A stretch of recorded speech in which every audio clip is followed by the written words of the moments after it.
Yes, 90%, no? Mumbued na, no? Politika ni kayo.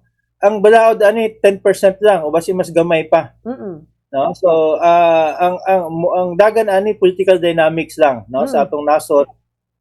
Ang dagan sa atong hustisya dapat muagi nagpamalaod, Mm. no? Dili opinion sa usa ka politiko, opinion sa atong korte. Mm. No, kay usa man ni kapamaagi bumbued na nga mas strengthen ang atong mga korte. Mm.